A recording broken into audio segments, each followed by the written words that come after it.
seminar internasional Nasab Wali Songo yang akan dipandu oleh moderator.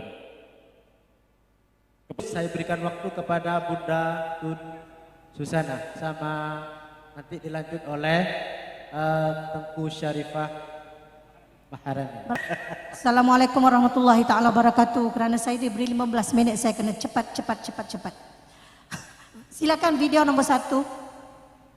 Saya perlukan video nombor 1. Bismillahirrahmanirrahim. Silakan disimak, ini video produksi dari tim Bunda Tun Susana Malaysia. Azizun alaihi ma anittum harisun alaikum bil mu'minina raufur rahim. Sesungguhnya telah datang kepada kamu seorang rasul dari golongan kamu sendiri, yaitu Nabi Muhammad sallallahu alaihi wasallam, yang menjadi sangat berat kepadanya sebarang kesusahan yang ditanggung oleh kamu, yang sangat inginkan kebaikan bagi kamu, dan ia pula menumpahkan perasaan belas serta kasih sayangnya kepada orang-orang yang beriman. Dari kota Makkah Al-Mukarramah, kota Tauhid, kota cahaya, ke kota Madinah, kota Mahabbah, kota cinta dan kota Ahlul Bait. Sesungguhnya aku tinggalkan 2 pusaka bagi kalian, Kitabullah yakni cahaya petunjuk, dan itrahku Ahlul Bait. Keduanya tidak akan terpisah sampai hari kiamat. Melintas lautan masa, menyusuri gurun dan samudra, darah dan nur bergerak perlahan di bawah para arif pembawa cahaya, di jantung Baghdad yang agung, di bawah naungan langit ilmu dan hikmah, hidup seorang insan mulia, Musa Al-Kazim namanya.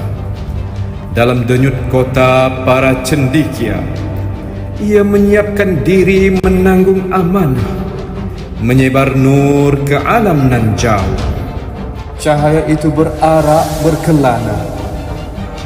Imamuddin Qasim menyusur angin ke Bukhara, di mana ilmu bertahta dan rohani mekar. Di dada umat bercambah benih hikmah, bersemi harapan dalam dagapan malam. Saat bayang-bayang Mongol menutupi tanah, membawa badai besi dan darah, Imamuddin melangkah berani, membawa damai di tengah deru kuda. Antara padang rumput luas, ia menanam benih hikmah di hati bangsa yang dahagakan kebenaran. Cahaya terus menyinar ke Alsi. Jalan Sutera menjadi saksi mata. Tanah Yunan yang bergunung bertasik berkabus. Di sana Said Al-Ajal menanam pohon nasa. Daripada akarnya lahir gabenor-gabenor, mengemudi banyak wilayah dalam adab dan nur.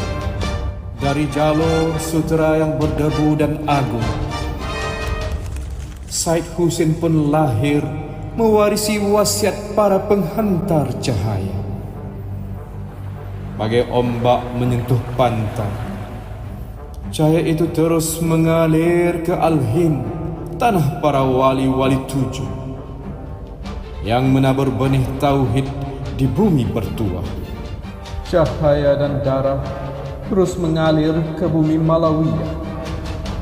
Di cermin Jeddah berdiri kerajaan cahaya, dipelopori oleh Said Jamaluddin Al-Kubra, seorang pembawa panji yang menyulam langit dan bumi dengan kasih ilahi.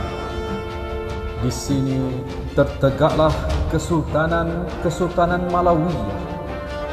Di Campar, Kedah, Melaka, Kelantan, Terengganu, Perak, Johor, Patani, Samudra Pasai, Sumatera, Mindanao, Sulu, Brunei, Borneo dan Merata. Setiap istana memantulkan nur yang diwariskan. Setiap tahta bernaung di bawah panji ilahi, menjadi pelita umat di samudra sejarah. Dari tanah Melayu, darah dan nur terus mengalir ke tanah Jawiyah. Di bumi yang subur ini, cahaya itu tumbuh menjadi Wali Songo. Di Gresik, Demak, Banten, Surabaya, Cirebon, Tuban, Sulawesi dan Merata. 9 cahaya, 9 suara mengulam iman ke dalam budaya. Dengan gamelan, dengan wayang, dengan syair, mereka menyentuh jiwa bangsa, menyatukan hati di bawah satu langit dalam damai dan kasih sayang. Dari Baghdad ke Padang Bukhara, dari Alfin ke Bunuh Alhi, dari bumi Malawiyah ke tanah Jawi. Nur itu tetap menyala, darah itu tetap mengalir. Dalam setiap sujud, dalam setiap hembusan angin, perjalanan ini belum berakhir. Ia hidup dan terus hidup di dalam diri kita. Baik. Duhai para keluarga tercinta, atas kehendaknya kita bersua, menyatu tauhid melalui nur pembawa cahaya, menyatu keluarga melalui warisan darah pusaka, menyatu bangsa melalui peradaban Nusantara, agar bangkit kembali anak cucu Syekh Jumadil Al-Kubra di Persada, membenarkan sabda dan kalam yang Maha Esa.